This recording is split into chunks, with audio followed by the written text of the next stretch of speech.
Hey guys, what's going on? It's Jay here, your spiritual INTJ. Welcome to Faith Evolved. And if it's your first time here, well, I'm humbled and honored to have your presence. And feel free to check out the video section and see if anything resonates with you. And if you like what you hear and see, I would certainly appreciate your subscription. Like the video below, some comments. You can also even subscribe and click the notification bell. So whenever I release any new videos, you will be the first to know. All right, so today I want to talk about the fact that your spirit never dies.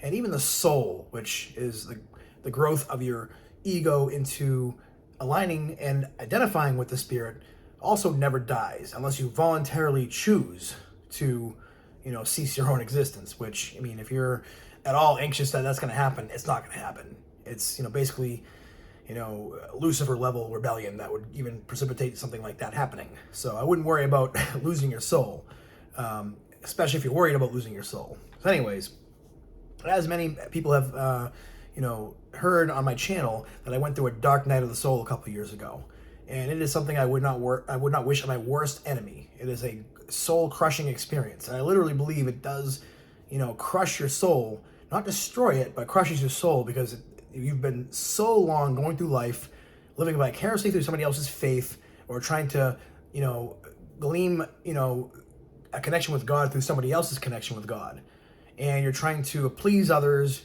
You're playing small. You're too afraid. You're too shy. You're too anxious to just exert yourself in the world. And you feel like either you're a bother to other people, or maybe you're inferior, maybe you're an imposter. All the above. And I went through every single emotion possible. Going through that experience of just total, complete lack. And existing was hell. Existing was torture. So there's many things that I love to do in my life before I went through the dark night of the soul. For example, playing guitar, writing music, singing, listening to my favorite bands. I would love to travel, camping, hiking, just going to the beach, and just spending time with people. And when you're going through the dark night of the soul, or you're having a mental breakdown, or whatever the case may be, at that point in time, you kind of feel like all the things you used to enjoy are gone and are meaningless. Like, even existence is meaningless. To even think about doing something that you enjoy, it's like, what's the point? I can't enjoy existing right now. What's to make me think I'm going to pick my guitar up and play? Or what's to make me think I'm going to go, to play some video games, or maybe go play sports, or spend time with friends, or whatever makes you happy under normal circumstances. And it's tempting to give into the thought that your soul is getting destroyed. Your soul is getting crushed to the point of, destruction in this kind of situation. It's very tempting to believe that. But I'm here to tell you right now, if you're going through a dark night of the soul, your soul does not just die. It's not like you can't lose your soul. It's not like you're walking down the street one day and all of a sudden, you dropped your soul somewhere and you lost it. You can't find it. That's not how it works. That's not how any of this works. So, but it does get buried behind all the pain and all the trauma and all the anguish. It does get buried to the point where you can't see it. And that's, a pretty good analogy of pretty much all of spirituality, because we're in this limited 3D form on planet Earth. We're limited by our senses. We're limited by being able to, think with human brains. We can't see the grand picture. So it's of course, we're going to be like, I can't see how any of this is going to work. And that's why we have to have faith. And it's not blind faith. It's faith based on the fact that in the end, what would God want for you? Would God want you to be suffering and in pain and misery, or would he want you to be happy and have joy and peace? And when you think those thoughts and you allow them to come in, you start to feel better. And I do believe emotions are like a compass to show you, how much you're believing in, the spiritual concepts that come from God himself, from the source, truth, beauty, and goodness, as the Urantia book says, and peace, which is harped on in A Course in Miracles. Those are from God. So if you're in a place right now where you're, the thoughts that are coming into your mind are, are negative, and you feel bad because of it, that's your spirit saying, hey, no, this is not how I think about you. This is not how I feel about you. This is not the truth of the matter. And that can really help reframe the situation, help change your perception to realize that, it's not to say your feelings are invalid. They're valid because they're telling you this is not the truth. This is not how God sees you. It's a reminder, so that you go, oh, okay, I'm feeling inferior right now. I'm feeling insecure, and all those things that you've amassed so far. Because the whole point of life, I believe, is to build a personality that's unified with the spirit, and that's the soul. The soul's job is to amass all those spiritual values to become the real you.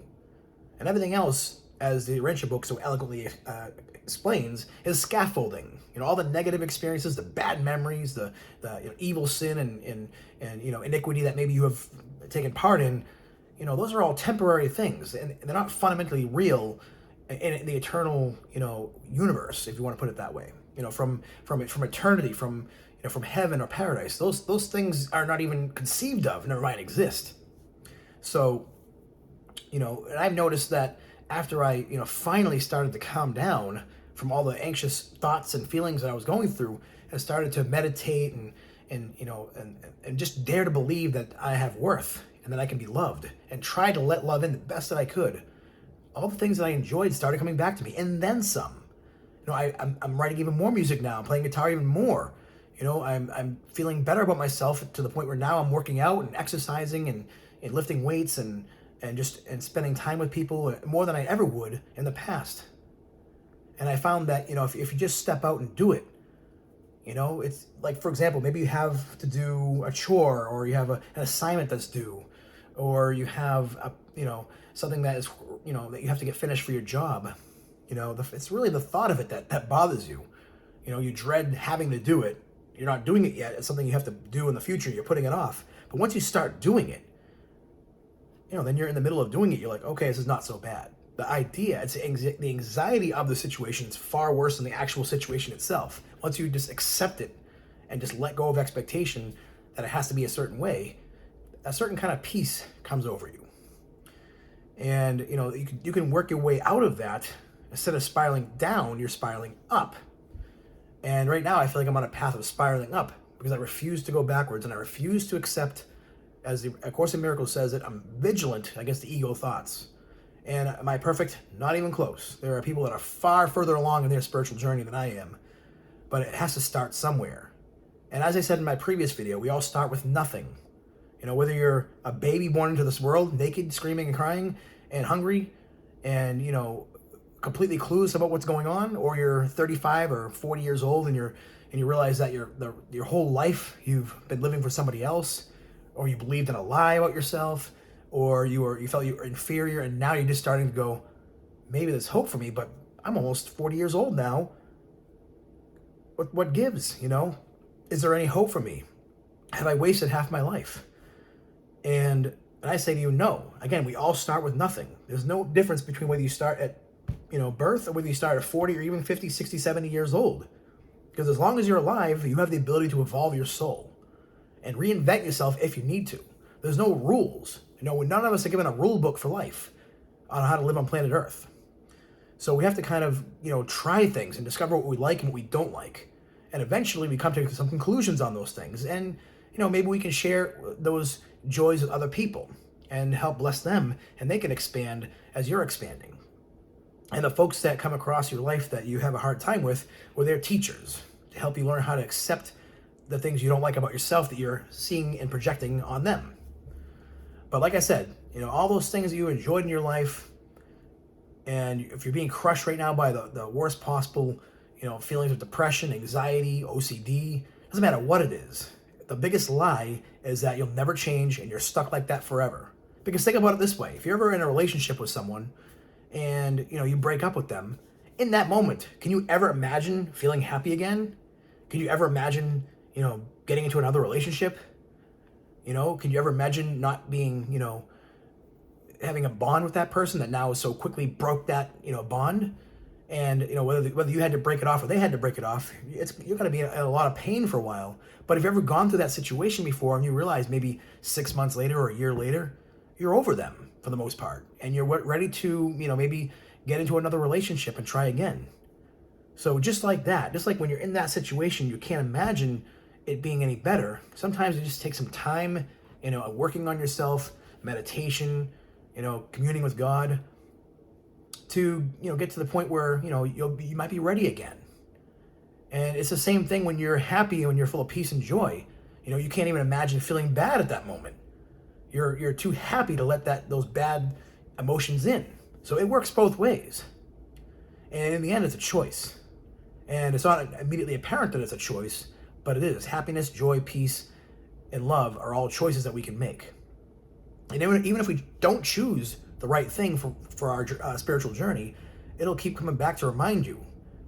Choose again, as A Course in Miracles says. There's always that chance for you to change no matter how long it takes. Because in the end, time is an illusion. Whether you're born, or you're at 40 years old, or near your dying hour, it's never too late. God bless.